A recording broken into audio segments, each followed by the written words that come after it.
السلام علیکم ورحمۃ اللہ وبرکاتہ۔ رب اشرح لی صدری ویسر لی امری واحلل عقدۃ من لسانی یفقہوا قولی۔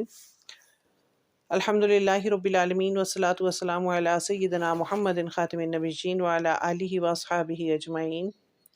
41 نمبر حدیث ہے صحیح بخاری کی، باب احب الدین الی اللہ عز وجل وادومہ۔ اللہ کو دین کا وہ عمل سب سے زیادہ پسند ہے جس کو پابندی سے کیا جائے۔ حضرت عائشہ صدیقہ رضی اللہ تعالیٰ عنہا سے روایت ہے کہ نبی کریم صلی اللہ علیہ وسلم ایک دن ان کے پاس آئے۔ اس وقت ایک عورت میرے پاس بیٹھی تھی۔ آپ نے دریافت کیا یہ کون ہے؟ میں نے عرض کیا فلاں عورت ہے۔ وہ اس کی نماز کی اشتیاق اور پابندی کا ذکر کیا۔ آپ نے فرمایا ٹھہر جاؤ، سن لو کہ تم پر اتنا ہی عمل واجب ہے جتنے عمل کی تمہارے اندر سکت ہے۔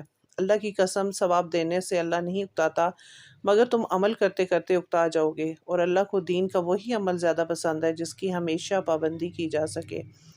اس حدیث مبارکہ سے معلوم ہوا کہ عبادت کی زیادتی مطلوب نہیں ہے، اس کی پابندی اور ہمیشگی اللہ کو زیادہ پسند ہے، اور تھوڑے عمل میں استنباط و فرحت بھی رہتی ہے اور آدمی اس کو دیر تک نبھا بھی سکتا ہے۔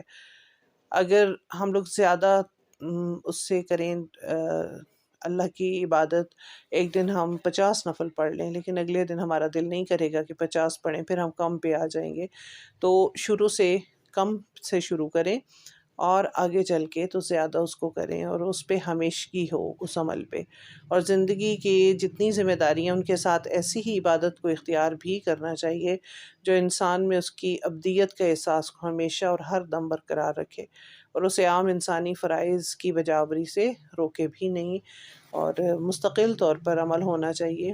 کوئی بھی عمل شروع کریں تھوڑا ہو لیکن مستقل ہو، اور یہی دوام جو ہے میرے رب کو پسند ہے۔ اللہ تعالی ہم سب کو اپنی عبادتوں میں دوام نصیب فرمائے۔ سبحانک اللہم و بحمدک نشہد ان لا الہ الا انت نستغفرک و نتوب الیک۔ السلام علیکم ورحمۃ اللہ وبرکاتہ۔